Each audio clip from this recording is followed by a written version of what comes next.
Some folks say corporate America is a jungle, but most days it just feels like a bad magic show, people in nice suits pulling the same old tricks, hoping no one notices the sleight of hand. But let me tell you, I was there the day that magic died, when the illusion of power shattered and every mask came off. Picture this: a vice president, red-faced and trembling, hisses through his teeth, "I'll break your wrist if you say another word," as he rips the microphone from a young woman's hand and twists her arm right in front of hundreds of stunned employees. She had no idea that the woman he was humiliating, the so-called intern, was actually his new CEO and the architect of his downfall. Yeah, that happened. And the story only gets wilder from there. Back in the sweltering Atlanta summer of 2015, Melissa Carter, she was just 22, then stood in the marble and glass boardroom of a Phoenix corporation, nerves jangling, her navy blazer too stiff, but her eyes steady as steel. She'd spent months designing a groundbreaking AI system that could revolutionize supply chains and maybe save billions. This pitch, it wasn't just a shot at glory, it was her lifeline, the thing that might save her struggling little startup from going under. Across the table sat Marcus Vaughn, VP of Operations, with a jaw like granite and a smirk that belonged in a villain's playbook. He barely listened, tapping his fingers, making it clear she was just a kid, and a black woman at that, daring to stand where he reigned. When she finished, Marcus leaned in, all fake charm and venom. "Ambitious, but we don't gamble on untested theories from unproven sources." That pause proven hung in the air like poison. Laughter rippled from his cronies. Melissa stood her ground, but the damage was done. Days later, the rejections came down like a hammer. Mails, calls, deals suddenly vanished. Marcus didn't just reject her. He made sure nobody would. By fall, Melissa's savings were gone, her team scattered, her dream reduced to a box of paperwork and the bitter echo of Marcus's contempt. Alone in her cramped apartment, staring at that Nexus AI logo, she whispered to herself, "This isn't the end. I'll take it all back." She wasn't after glory anymore, she wanted justice. A decade slipped by, but Melissa never forgot. While Marcus climbed higher, building a boys' club of power and fear, Melissa fought her way up from the ashes, night shifts, contract gigs, learning the back alleys of finance and tech. She built a network of silent allies, masked her real identity behind a labyrinth of holding companies, and piece by piece, quietly bought up authentic stock until the boardrooms full of men like Marcus answered not to him but to her. They only knew her as MC, a go-CEO. Marcus, meanwhile, kept ruling the place like his own plantation, oblivious that the woman he'd tried to erase was now the shadow behind every deal. But paperwork wasn't enough. Melissa wanted to see the rot for herself. So she did something wild. She infiltrated her own company, disguised as Maya Collins, a mousy, 30-something intern, glasses and thrift store blazers, a resume so bland nobody looked twice.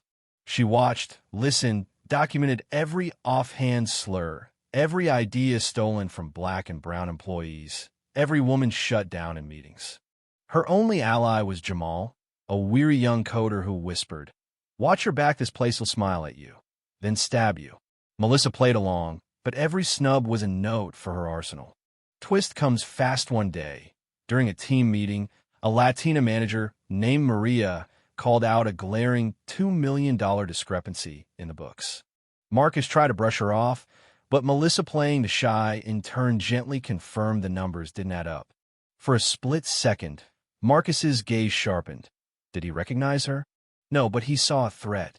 From then on, he made it his mission to break her, dumping grunt work, public jabs, humiliating tasks. Each one, Melissa logged, building a mountain of evidence. After hours, the real game played out in a safe house across town. Melissa's team of hackers and lawyers pieced together the proof. Emails full of slurs, embezzlement, bribes, plans to sell company secrets. And then came Marcus's biggest mistake. The quarterly town hall, live-streamed to thousands, where he called Maya Collins on stage to present her report, a setup meant to embarrass her. In front of everyone, he twisted her wrist, hissed, "Know your place," then tossed her aside as the crowd stared in stunned silence. But Jamal caught it all on video. That night, Melissa's team assembled the final puzzle. Jamal's footage, financial trails, whistleblower complaints, secret recordings of Marcus plotting fraud. The evidence was overwhelming. No more waiting. Melissa triggered her plan, called an emergency board meeting, summoned the FBI, lined up every document, every witness. At sunrise, she walked into the glass fortress, not as Maya Collins, the intern, but as Melissa Carter, the true owner and CEO. You should have seen Marcus's face when she took the head seat at the boardroom table. He thought it was a joke, until she played the video on the big screen. Him twisting her wrist, sneering, "Know your place," while the board gasped. Next, emails and bank records, audio of him selling out the company. The board had no choice. The FBI was waiting downstairs. Marcus and his cronies were fired on the spot, faces white with shock, as security escorted them out in front of the staff they'd once ruled by fear. Melissa stood at the window afterward, watching Atlanta spread out below, knowing she'd just turned the page for every employee who'd been silenced, sidelined, shut out. But it wasn't just about revenge, it was about rebirth. She rolled out reforms, anonymous reporting, bias audits, promotions for the overlooked. She called a town hall, listened to stories of pain and hope, then handed Jamal the reins of the new diversity task force. The company's stock dipped, then surged as trust returned. Marcus and his allies tried lawsuits and smear campaigns, but with every desperate move, they only buried themselves deeper. And Marcus? Last anyone saw, he was working a warehouse night shift, his old friends shunning him, his reputation scorched earth. But the real legacy was what grew in his absence. Aisha, once demoted, now led an AI team that drew headlines, a new generation of black and brown coders rising, the company's heart beating stronger than ever.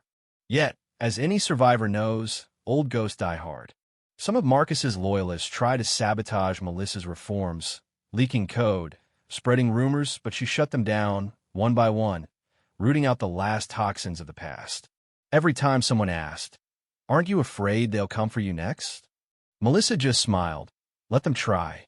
Now, standing in her office as dusk settles over the Atlanta skyline, Melissa Carter knows the fight is never really over. Every victory is just a foundation for the next battle.